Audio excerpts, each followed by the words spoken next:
আমাদের জীবনের কোনো নিশ্চয়তা আমরা এখন ফিল করি না।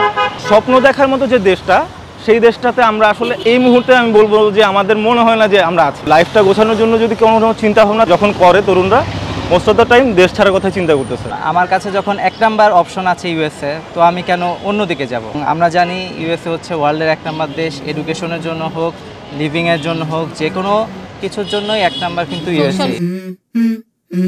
Let's go.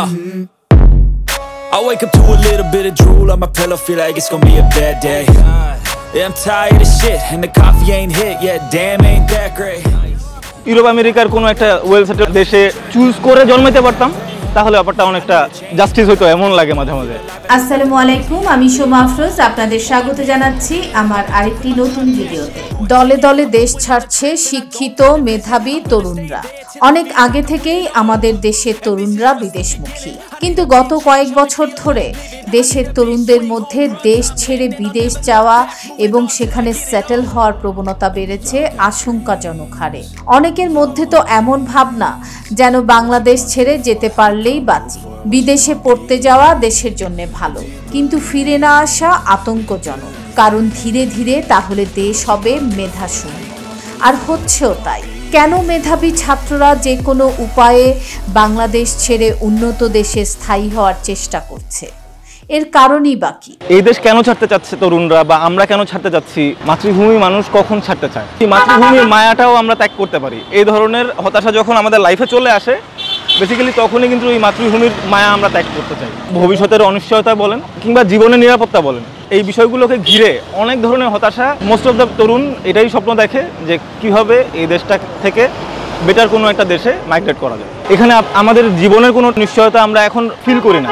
স্বপ্ন দেখার মতো যে দেশটা, সেই দেশটাতে আমরা আসলে এই মুহূর্তে আমি বলবো যে আমাদের মনে হয় না যে আমরা আছি। মাথার ভিতরে এটাই ঘোরে যে আমার ফিউচারটা কী, আমি সামনে কি করব, আমার ইন ফিউচারে যে আর কি পরিবার হবে, সেই পরিবারের ভবিষ্যৎ কী, সব কিছু মিলে আসলে এই দেশ ছাড়ার স্বপ্নেই আসলে আমাদের তরুণরা বেশিরভাগ সময় আর কি কাটাচ্ছে। জন্মানোর আগে যদি আমাদের কোনো অপশন থাকতো যে আমি আসলে কোন দেশে জন্মাইতে চাই, তাহলে হচ্ছে যে আমরা বেসিক্যালি চিন্তা করতাম যে এই যে উপমহাদেশের এই দেশগুলো বাদ দিয়ে ইউরোপ আমেরিকার কোনো একটা ওয়েল সেটেলড একটা দেশে চুজ করে জন্মাইতে পারতাম, তাহলে ব্যাপারটা অনেকটা জাস্টিস হইতো, এমন লাগে মাঝে মাঝে। এখন এই দেশে দাঁড়ায় এই ধরনের হতাশা ছাড়া আসলে খুব একটা কিছু আমাদের তরুণদের মাথায় ঘুরে না। ইউরোপ ভালো নাকি আমেরিকা, অস্ট্রেলিয়া নাকি কানাডা? চারদিকে কেবল এসব আলাপই শোনা যায়। বইয়ের দোকানে আগে যেখানে ঠাসা থাকতো একাডেমিক কিংবা জব এক্সামের বই, সেই জায়গাটা দখল করে নিয়েছে আইএলটিএসের বই। ইউনেস্কোর প্রতিবেদন অনুযায়ী 2023 সালে বাংলাদেশ থেকে বিদেশে পাড়ি দিয়েছে 52,799 শিক্ষার্থী। আর এই চিত্রই দেখলাম ভিএসএফ গ্লোবালে এসে, যেখানে প্রতিদিন শত শত শিক্ষার্থী আসে ভিসা অ্যাপ্লিকেশন জমা দিতে এবং পাসপোর্ট ডেলিভারি নিতে। আমি আছি গুলশান 2 নম্বরে ডেল্টা লাইফ টাওয়ারের সামনে। এই ডেল্টা টাওয়ারে রয়েছে ভিএসএফ গ্লোবাল, যেখান থেকে আমেরিকা, কানাডা, ইউরোপ এবং অস্ট্রেলিয়ার ভিসা সহ পাসপোর্ট ডেলিভারি করা হয়। পেছনে প্রচুর ছেলে মেয়েদের দেখতে পাচ্ছেন, যারা হচ্ছে সবাই এই সব দেশে যাওয়ার ভিসা প্রত্যাশী। প্রতিদিন শত শত তরুণ এখানে এসে ভিড় জমায় তাদের ভিসা সহ পাসপোর্ট কালেকশনের জন্য। এ থেকেই বোঝা যায় বাংলাদেশের তরুণ প্রজন্ম ঝুঁকে পড়েছে দেশ ছেড়ে বিদেশে চলে যাওয়ার প্রতি। বিদেশে উচ্চশিক্ষার ক্ষেত্রে বাংলাদেশি শিক্ষার্থীদের অন্যতম পছন্দের দেশ হচ্ছে ইউএসএ। আমার ভাই অরণ্য স্টুডেন্ট ভিসায় চলে যাচ্ছে ইউএসএতে। আজকের ভিডিওতে আমি আপনাদের সাথে শেয়ার করব আমার ছোট ভাই অরণ্যর ইউএসএ স্টুডেন্ট ভিসা অ্যাপ্লিকেশন থেকে শুরু করে ভিসা পেয়ে আমেরিকা যাওয়া পর্যন্ত সবকিছু। সপ্তাহখানেক আগে ইউএস এম্বাসিতে অরণ্যর ভিসা ইন্টারভিউ নেওয়া হয়েছিল। এখন আমরা এসেছি ভিএসএফ গ্লোবালে ভিসা সহ পাসপোর্ট ডেলিভারি নিতে। অরণ্য চলে গেছে ভেতরে, আমি অপেক্ষা করছি বাইরে। একটু পরেই ও ফিরে এলো হাসি মুখে। কংগ্রেচুলেশন। ভিসা কত বছরের দিল? ভিসা 5 বছরের। আমার ছোট ভাই অরণ্য, আমার যারা ভিউয়ার্স আছে, রেগুলার ভিউয়ার্স, তারা অবশ্যই অরণ্যকে চেনেন। অরণ্য আমেরিকায় হায়ার স্টাডিজের জন্য অ্যাপ্লাই করেছিল স্টুডেন্ট ভিসায়, তো ওর ভিসা হয়ে গেছে। আজকে আমরা এসেছিলাম ভিএসএফ গ্লোবালে জাস্ট পাসপোর্ট ডেলিভারি নিতে। তো পাসপোর্টটা হাতে পেলাম এবং দেখলাম যে ভিসা দিয়ে দিয়েছে একেবারে 2029 সাল পর্যন্ত 5 বছরের জন্য। অরণ্য, কেমন লাগতেছে বল? আলহামদুলিল্লাহ, অনেক ভালো লাগতেছে। এটা অনেক বছরের কষ্টের অর্জন, এমনি এমনিই পাওয়া যায় না, অনেক পরিশ্রম করতে হয়েছে, যার ফলে আজকের এই ভিসাটা পেয়েছি। এখানে এসে দেখলাম যে প্রচুর তরুণ ছেলেমেয়েরা ইউরোপ আমেরিকার ভিসার জন্য এখানে কেউ জমা দিতে এসেছে পাসপোর্ট, কেউ বা পাসপোর্ট ডেলিভারি নিতে এসেছে। তো তাদেরই তো একজন হচ্ছে অরণ্য, তাদেরই একজন প্রতিনিধিত্বকারী। তো আমি অরণ্যকেই প্রশ্ন করব যে why America for higher studies? যেই উচ্চশিক্ষাটা আমি নিব সব থেকে ভালো জায়গা থেকেই নিতে চেষ্টা করব। এখন আমার কাছে যখন 1 নাম্বার অপশন আছে ইউএসএ, তো আমি কেন অন্যদিকে যাব? আগে 1 নাম্বার থেকে শুরু করব, যদি ওইখানে না পারি তারপর 2 নাম্বার 3 নাম্বার, এভাবেই তো আমরা আসলে যাই। প্রথমে যেখানে সব থেকে বেশি সফলতা অর্জন করা সম্ভব সেই দেশেই আগে যাওয়ার চেষ্টা করব। এবং আমরা জানি ইউএসএ হচ্ছে ওয়ার্ল্ডের 1 নাম্বার দেশ, এডুকেশনের জন্য হোক, লিভিংয়ের জন্য হোক, যার জন্য এখানেই আমি চেষ্টা করছি দীর্ঘ 2 বছর ধরে। সফলতার পেতে তো আসলে অনেক কষ্ট করতে হয়, বিভিন্ন বাধা বিপত্তি থাকে, চড়াই উচ্চাই থাকে। কষ্ট করেছি, অনেকে চায়নি, অনেকে চেয়েছে, যেভাবেই হোক পেয়েছি আলহামদুলিল্লাহ। যারা হায়ার স্টাডিজের জন্য ইউএসএ যেতে চায় তাদের কিভাবে প্রস্তুতি নেওয়া উচিত, স্টেপগুলো কি কি? অনেকে মনে করে ইউএসএ যাওয়া মানে খালি ইউএসএ ভিসা লাগবে, আসলে ভিসাটাই মেইন না, এটার প্রস্তুতি অনেক আগে থেকে শুরু করতে হয়। প্রথমে তো হায়ার স্টাডিজের জন্য মেইন যেই পদক্ষেপটা, মেইন স্টেপটা হচ্ছে সাবজেক্টটা চুজ করতে হবে, কোন সাবজেক্টে যেতে যাচ্ছে, ভার্সিটি চুজ করতে হবে। এখন ভার্সিটি চুজ করার জন্য বিভিন্ন ক্রাইটেরিয়া আছে, তার সাথে কোন রিকোয়ারমেন্টটা মিলছে, আইএলটিএসের স্কোর লাগতে পারে, জিআরই লাগতে পারে। এখন সাবজেক্ট চুজ হয়ে গেলে ভার্সিটি থেকে যদি অফার লেটার চলে আসে, দেন ভিসার জন্য হচ্ছে অ্যাপ্লাই করতে হবে। তারপরে ভিসা নেওয়ার জন্য আরও অনেক প্রস্তুতি আছে, I-20 ফি দিতে হবে, সেভিস ফি দিতে হবে, অ্যাপ্লিকেশন নেওয়ার জন্য এটার জন্য একটা আলাদা ফি আছে। সব কিছু ফি দিয়েই হচ্ছে ইন্টারভিউ ডেট পাওয়া যাবে। স্টুডেন্টের ইন্টারভিউয়ের উপরেই ভিসা দেয়। এখন আরেকটা প্রশ্ন হচ্ছে সবচেয়ে ইম্পর্টেন্ট যে বিষয়টা, স্পন্সরশিপ, এটা কিন্তু খুব গুরুত্বপূর্ণ ভিসা পাওয়ার জন্য। স্পন্সরশিপটা হচ্ছে প্রথমে ফার্স্ট ব্লাডটা মেইন প্রায়োরিটি। প্যারেন্টসের স্পন্সর হলে এটা সব থেকে ভালো। প্যারেন্টসেরটা যদি সম্ভব না হয় তারপর ব্রাদার, সিস্টার, এটাও যদি সম্ভব না হয় তারপরে ম্যাটারনাল আঙ্কেল, এইভাবেই হচ্ছে স্পন্সরটা দেখানো হয়। কিন্তু মেইন প্রায়োরিটি হচ্ছে প্যারেন্টসের, ফার্স্ট ব্লাড যেটাকে বলে। আচ্ছা, অনেকের একটা কিউরিসিটি থাকে যে ভিসা ইন্টারভিউয়ে কী ধরনের প্রশ্ন আসে এবং অ্যান্সারটা কিভাবে করা উচিত এবং করলে ভিসাটা পাওয়া যায়। ভিসা ইন্টারভিউয়ে মূলত যে কোশ্চেনগুলো করে থাকে সবারই আসলে কোশ্চেনগুলো জানা থাকে। নর্মাল সিম্পল 4-5টা কোশ্চেন করে, যেমন প্রথমে কোশ্চেন করতে পারে ওয়াই দি স্কুল। ওরা কিন্তু ইউনিভার্সিটি বলে না, ওরা বলে স্কুল।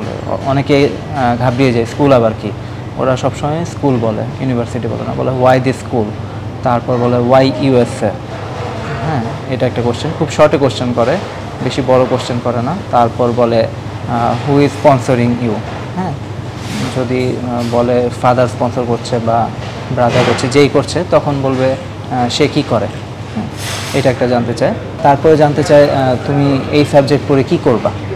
হ্যাঁ, হোয়াটস ইউর ফিউচার প্ল্যান। আরেকটা ইম্পর্ট্যান্ট ব্যাপার হচ্ছে ওরা জানতে চায় তোমার কি কোনো রিলেটিভস আছে ইউএসএতে।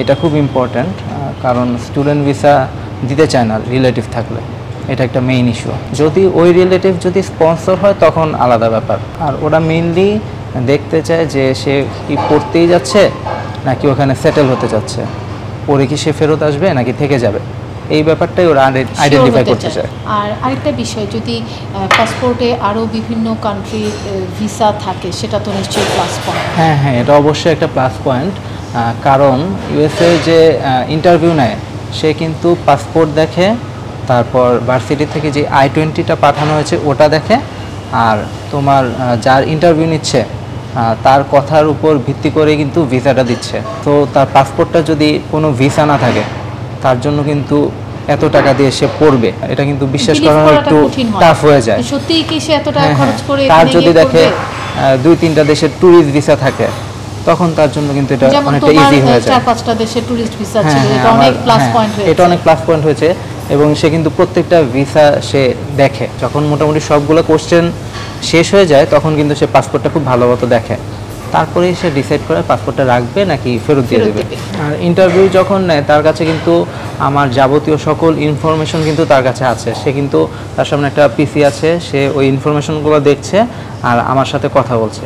সে কিন্তু এটা ক্রস চেক করে, কারণ এর আগে কিন্তু একটা DS-160 ফর্ম আমরা ফিল আপ করে থাকি, অনেকেই কিন্তু এটা ভুলে যায়। ওইটাতে যে ইনফরমেশনগুলো আমরা দিয়ে থাকি ওই কথাগুলোই বলতে হবে। এখন যদি ওইখানে আমি দিয়েছি আমার ফাদার হচ্ছে সার্ভিস হোল্ডার, আর ইন্টারভিউ যদি আমি বললাম বাবা করে বিজনেস, তখন কিন্তু ভিসা পাওয়াটা আসলে টাফ কি দিবেই না যেহেতু ভুল ইনফরমেশন দিয়েছে। এর জন্য আমরা যে ফর্মটা যেভাবে ফিল আপ করবো খুব ধীরে সুস্থে ফিল আপ করবো। সবচেয়ে মোস্ট ইম্পর্টেন্ট পার্ট হচ্ছে DS-16 ফর্ম ফিল আপ করা। ভিসা ইন্টারভিউয়ের ডেট পেতে কতদিন সময় লাগে অ্যাপ্লাই করার পরে? বাংলাদেশের ইউএস এমবাসিতে আসলে ভিসা ইন্টারভিউ ডেটটা পেতে মোটামুটি 6-7 মাস সময় লাগে। ভিসা ইন্টারভিউ ডেটটা পাওয়া এটা একটু টাফ। মোটামুটি ভার্সিটির অফার লেটারটা চলে আসলে, I-20টা চলে আসলেই ইন্টারভিউ ডেটটা নিয়ে নিতে হবে। ওকে, বেস্ট অফ লাক। নির্দিষ্ট দিনে অরণ্য চলে গেল ইউএসএতে। Let's go. I wake up to a little bit of drool on my pillow, feel like it's gonna be a bad day. সেখানে পৌঁছেই আমার চ্যানেলের দর্শকদের জন্য পাঠালো ভিডিও বার্তা। আসসালামু আলাইকুম, আমি আজকে আছি আমেরিকার নিউ ইয়র্ক সিটিতে। নিউ ইয়র্কে আজকে আমার দ্বিতীয় দিন। এখানে আমি আরও 6-7 দিন থাকবো। এরপর আমি চলে যাব সাউথ ডেকোটা, আমার ইউনিভার্সিটিতে, ইউনিভার্সিটি অফ সাউথ ডেকোটা। এর আগে আমি আপনাদেরকে বলেছিলাম আপনারা কিভাবে আমেরিকায় স্টুডেন্ট ভিসা নিয়ে আসতে পারেন, কিভাবে ভিসা অফিসার ফেস করবেন, মোটামুটি পুরো প্রসিডিউরই আমি বলেছি। এখানে এয়ারপোর্টের ইমিগ্রেশনে কিন্তু আপনাকে বিভিন্ন ধরনের কোশ্চেনও ফেস করতে হবে। ইমিগ্রেশন অফিসার আপনাকে বিভিন্ন ধরনের কোশ্চেন আস্ক করবে। আমি আপনাদের সাথে আমার এক্সপিরিয়েন্সটা শেয়ার করি। আমাকে ইমিগ্রেশন অফিসার কী জিজ্ঞেস করেছিল। যেহেতু আমি হচ্ছে স্টুডেন্ট ভিসা এসেছি, সো আমি যখন তাকে আমার পাসপোর্টটা দিলাম তখন উনি আমার I-20টা দেখতে চাইলো। তাকে I-20 দিলাম। তারপর পাসপোর্ট দেখার পর উনি আমাকে বলেছে তুমি সাথে কত ডলার ক্যারি করছো। যত ডলার ক্যারি করেছি ওইটার কথা বললাম। দেন আমাকে উনি জিজ্ঞাসা করলো এখানে তুমি কোথায় উঠবে। আমি বললাম আমার রিলেটিভ আছে, আমার আন্টি আছে, ওনার বাসায় উঠবো। দেন ওনার অ্যাড্রেসটা দিলাম। আবার জিজ্ঞেস করেছিল তোমার ভার্সিটি তো সাউথ ডেকোটায়, তুমি নিউ ইয়র্কে কেন এসেছো, তুমি ডাইরেক্ট ওখানে কেন গেলে না। তখন ওনাকে বললাম যে আমার ক্লাস তো শুরু হবে 22 আগস্ট থেকে, যেহেতু আমার আন্টি থাকে ওনার সাথে দেখা করব, আর সামার চলছে, নিউ ইয়র্কও যদি এই সুযোগে একটু ঘুরতে পারি। আমার অ্যান্সারে উনিও খুশি হলো। এরপর পাসপোর্ট দিয়ে দিল। এই হচ্ছে আমার ইমিগ্রেশন অফিসারের সাথে কথোপকথন। এই যে আপনারা দেখতে পাচ্ছেন এটা হচ্ছে গ্রাম বাংলা সুপার মার্কেট। এটা আমার এক বড় ভাইয়ের। আমি ওনার সাথে আজকে দেখা করতে এসেছি। ওনার বাসাও সামনেই। এখানে হচ্ছে ম্যাক্সিমাম বাংলাদেশিরাই থাকে। বৈষম্য, ক্যারিয়ারের অনিশ্চয়তা, রাজনৈতিক অস্থিরতা, দুর্নীতি, অতিমাত্রায় অপরাধ প্রবণতা, অপর্যাপ্ত কর্মসংস্থান, অর্থনৈতিক সুযোগ সুবিধার অভাব, নিরাপত্তার ঘাটতি, তরুণদের মেধা নিয়ে সুপরিকল্পনার অভাব সহ অনিশ্চিত ভবিষ্যতের ভাবনা থেকে তরুণরা দেশ ছাড়ছে। এটা আমার কথা নয়। প্রায় 1 দশক আগে 2014 সালে বাংলাদেশের একটি জাতীয় দৈনিক পত্রিকায় শিক্ষিত তরুণদের চিন্তা ভাবনা নিয়ে যে জরিপ প্রকাশিত হয়েছিল, সেই জরিপের ফলাফল এটি। আজ দীর্ঘ 10 বছর পর বাংলাদেশে কি এর কোনোটিই পরিবর্তন হয়েছে? না, বরং যোগ হয়েছে প্রশ্ন ফাঁস, মেগা দুর্নীতি, কুলসিত ছাত্র রাজনীতির দাপুটে প্রভাব, ক্ষমতার অপব্যবহার, সর্বোপরি সুন্দর ভবিষ্যতের চরম অনিশ্চয়তা। এত প্রতিবন্ধকতা কাটিয়ে কবে আমাদের দেশ মেধাবী শিক্ষিত তরুণদের জন্য আকর্ষণীয় হয়ে উঠবে, বসবাসযোগ্য হয়ে উঠবে, আমার জানা নেই। শুধু এটুকু জানি, আধারের দিন শেষ হবে একদিন। আমার আজকের এই ভিডিও এখানেই শেষ করছি। ভিডিওটি ভালো লাগলে লাইক, কমেন্ট, শেয়ার করতে ভুলবেন না। যারা আমার চ্যানেলটি সাবস্ক্রাইব করেছেন তাদেরকে অনেক অনেক ধন্যবাদ। আর যারা এখনও আমার চ্যানেলটি সাবস্ক্রাইব করেননি তাদেরকে অনুরোধ জানাচ্ছি, প্লিজ আমার চ্যানেলটি সাবস্ক্রাইব করুন, বেল বাটন প্রেস করে রাখুন যেন নোটিফিকেশান পাওয়ার সাথে সাথে ভিডিও দেখতে পারেন। সবাই ভালো থাকবেন, সুস্থ থাকবেন। খোদা হাফেজ।